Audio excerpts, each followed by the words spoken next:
और योजनाओं से राज्य की शक्ति को बढ़ाने में राजा आदित्य की मदद करती थी। लेकिन रानी समृद्धि की जिंदगी उतनी खुशहाल नहीं थी जितनी वह बाहर से दिखती थी। राजा आदित्य एक मेहनती और न्यायप्रिय शासक था, लेकिन वह अपने राज्य की जिम्मेदारियों में इतना व्यस्त था कि अपनी पत्नी को समय नहीं दे पाता था।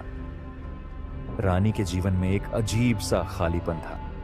महल के अंदर भले ही हर विलासिता मौजूद थी, लेकिन रानी को वह सच्चा सुख नहीं मिलता था जिसकी उसे तलाश थी। उसकी रातें अकेली और ख्वाहिशों से भरी रहती थीं। वह अपने मन में अनगिनत इच्छाएं पालती थी, लेकिन वे कभी पूरी नहीं हो पाती थीं। महल की दीवारों के भीतर कुछ ऐसा था जो बाहर की दुनिया नहीं जानती थी। हर रात रानी अपनी खिड़की से बाहर अंधेरे आसमान को देखती और अपने जीवन की अधूरी ख्वाहिशों को सोचती। महल के नौकर चाकर भी उसकी आंखों में छिपे दर्द को समझते थे, लेकिन कोई भी कुछ कहने की हिम्मत नहीं करता था। रानी का अकेलापन धीरे धीरे बढ़ता जा रहा था। उसे ऐसा लगता था जैसे उसकी आत्मा कहीं खो गई हो।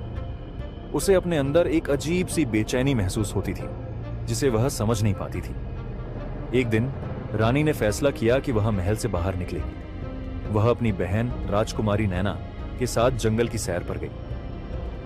नैना रानी की एकमात्र दोस्त थी जिसे वह अपना दिल खोलकर सब कुछ बता सकती थी।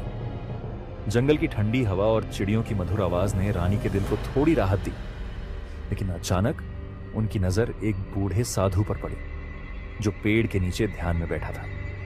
साधु की उपस्थिति रहस्यमय थी।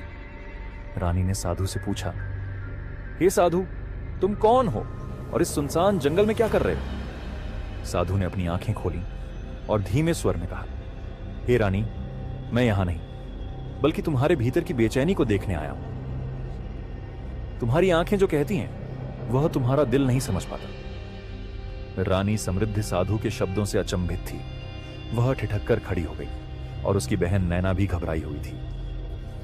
तुम मेरे दिल के बारे में इतना सब कैसे जानते हो? रानी ने संदेह से पूछा। साधु ने धीरे से मुस्कुराते हुए कहा, मैं साधारण इंसान नहीं हूं। मैं उन आत्माओं की आवाज सुन सकता हूं जो अधूरी इच्छाओं में बंधी रहती हैं। तुम्हारे मन की पीड़ा मुझे साफ दिखाई देती है। तुम जो चाहती हो वह तुम्हें कभी नहीं मिला और अब तुम उससे दूर भागने के लिए तैयार हो। रानी को यह सुनकर लगा कि साधु उसकी आत्मा के भीतर झांक रहा है।